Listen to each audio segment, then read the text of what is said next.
Welcome to the Mitten Minute, our glamping journey, a podcast where the founders of Mitten Getaways Glamping Company, my wife Melissa and I, discuss various aspects of our journey to open a glamping resort here in Eastern Michigan. Our show is produced by Woodall's Campground Magazine and sponsored by Outdoor Alliances, which provides digital marketing services to campgrounds, RV parks, and glamping properties. I'm Mike Crowe. Thanks for tuning in for this episode. Last week was part 2 of a series on the process and elements we used in designing our website. This week's episode won't be as light of a topic. If you follow us on social media or read last week's blog post, you know we've hit a bit of a speed bump in our journey to open our resort. The land we had high hopes for, we had to say goodbye to. Since May, we had it locked down in a rather generous purchase agreement that gave us 7 months to complete our due diligence. But on the 1st of September, the 1st of this month, we signed the mutual release to that agreement, letting it go. So in this episode, we'll talk about why it didn't work out for that land, despite all the boxes it checked. We'll start right now with stating the obvious. The bad news is we have to identify new land. There are a couple of positive aspects, though. On the bright side, we no longer have to keep the exact location confidential.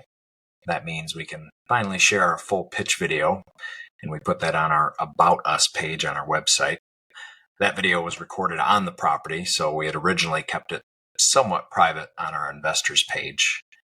Feel free to check it out if you want to hear our 3-minute pitch and see our phenomenal on-camera talent. The other much more important positive aspect of losing this land is that, once again, in the midst of something that seems bad, we've been given the opportunity to refine our strategy. We've learned a lot from this experience, and we'll talk a little bit more about that refinement later in this episode. But why did we abandon this, as we called the land in Howell? It's certainly because we didn't want to be there. It's still among our target location. As we talk about, or have talked about in an earlier episode, the land checked the boxes of being secluded, having a water feature, and having a residence for the operators to reside in. Although this amazing piece of land consisted of approximately 85 acres, plus the surrounding hundreds of acres of state land, much of the acreage was occupied by the lake itself and some wetlands. We did previously report that our wetlands delineation was positive, but after additional consideration and discussion with our engineer, our general contractor, and our excavator, we decided that it would not allow for the future expansion that we might have wanted without compromising on one of our core tenets, and that is providing guest privacy between glamping sites. In other words, we would be able to add more sites beyond the initial phase, but the sites would have to be too close together, or they might be too costly to build. And we're not willing to do that. We're not willing to be compromise on how close the sites are together. And because we weren't willing to cram more glamping sites together on the grounds, we couldn't produce a pro forma that supported the bank loan. As a reminder, you may recall that our initial plans for this piece of property involved 12 glamping accommodations. That many sites allowed us to offer a variety of structures, but we mostly picked that number because it produced the right amount of revenue to offset our loan, our USDA loan, or at least we thought it would offset it enough with that many sites. We would have been happy to have fewer sites, as that would have been beneficial in lowering the total amount we needed to raise. Prior to our wetlands delineation, we expected to have ample room for growth to stretch into the high teens for the total number of sites. That is really the most we wanted to have in trying to keep that boutique-like feel to our resort. Unfortunately, the cost of adding sites above the original 12 would have come at a premium, as we would have had to build them on hillsides and near the wetlands, and just some other things that would have made construction more expensive beyond the original 12 sites that we could have fit on the property. We've had to build, or we would have had to build them on elevated platforms, increasing the engineering and materials costs, for example. And for the numbers to meet the requirements of the bank, the revenue mainly, we either had to increase our average daily rates more than we were really comfortable with, or increase the number of sites we had. And with the additional sites anticipated to come at a higher cost, we couldn't really find alignment with what the bank needed to finance the project. A big part of the inability to align was tied to the cost of the land. I can say now that the land was sold for, or we made an offer for the full asking price of $1.4 million. Although it was 85 acres on a 40-acre lake with a home for the resort's management and surrounded by hundreds of acres of state land, it was still a major entry barrier for us at this price. With our development budget at about $1.5 million, making the total project cost just under $3 million, the land was half of the project cost. So we determined that we needed to find a way to minimize this barrier.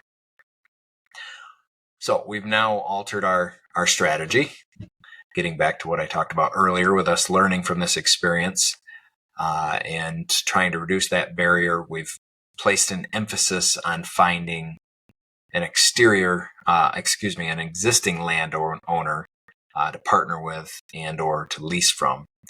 Not only will this lower the barrier of financing a costly piece of land, but it should also remove the difficulty that is actually getting the land under contract. Initially, we were only looking at land that was listed for sale, and as we've discussed, sellers typically don't agree to giving you 4 to 6 months or more of time to complete your due diligence. We were really lucky with this piece of land and the owner giving us 7 months in total. And that's understandable for most people selling property or real estate. They don't want to take a risk of missing a potential sale while they're waiting for you to complete your due diligence, or us in this case.